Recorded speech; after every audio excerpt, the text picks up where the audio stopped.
Good morning to everyone. I'm glad to be here again. As Rocky said, I'm glad to be here and glad that the Chamber is hosting this. As Beverly said in my intro, for the last 31 and a half years, at least until January 31st of last year, I worked for the city of Anderson. I'm originally from Greenwood, South Carolina. I went to public schools in Greenwood, South Carolina. I graduated from Atlanta University in Greenwood, South Carolina. But during that whole time, from 1983 to 2015, I worked here at the city of Anderson. Now, the reason that I'm running is this reason. Having worked for local government for 31 and a half years, I am a passionate conservative. My entire career, I have worked for people.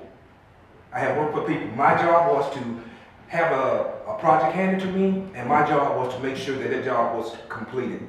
Now, one of the things I see that's happening in Columbia is a total breakdown of people working together and trying to make things happen for the hard-working taxpayers of Anderson, South Carolina.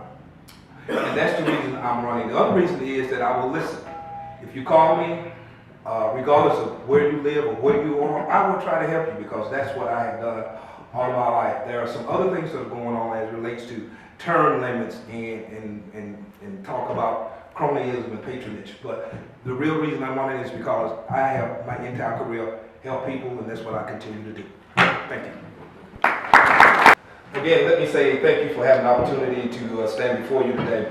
As I mentioned when I first stood up this morning, that for the last 35 years of my life, I've been working and serving people, working for the city of Anderson. One of the things, and I'm not here to disparage anyone, but one of the things that I've done over those last 35 years, I was given projects to do.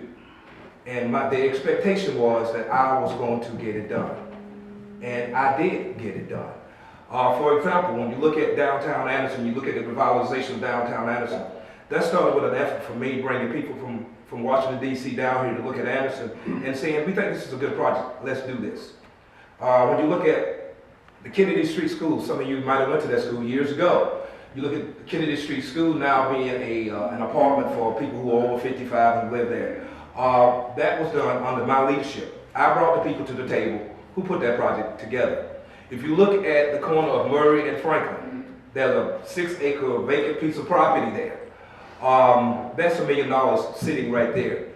All except $250,000 of that, which we all got on a plane from the city and went to Washington, D.C. and talked to, probably remember, Senator Ernest Hollins.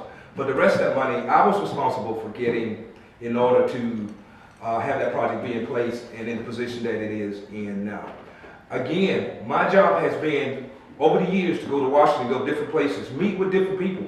When I went to Washington to receive some of the money, go down to state level government to receive some of the money, the only thing I cared about was getting the job done.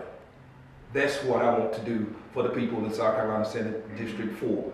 I just want to get the job done. Now why? A couple of things. One is that I'm going to be running on term limits. I would only serve 2 terms when elected. For this reason, we need fresh minds, we need fresh ideas, we need fresh faces down there so that we don't get the same thing done over and over again and expect a different result. We all know what that is the definition of. We don't need that. My number one priority is education. Again, I went to the Greenwood public school system at Atlanta University. I only left the state when I got my master's degree. I got that in Cleveland. That's a long story, I'll tell you about that later. But that's one of the things we're looking at. Rocky mentioned ethics reform. Why is it that in the General Assembly, they do not have to share their emails with the general public? For me, when I'm elected, any email, any correspondence, any communication, for me with anybody else, is free to look at, to be looked at by any of the constituents in my district. Because I think transparent government is better government. So I think you need to look at that. We've already talked about roads, bridges, economic development, but all of that kind of ties back into education.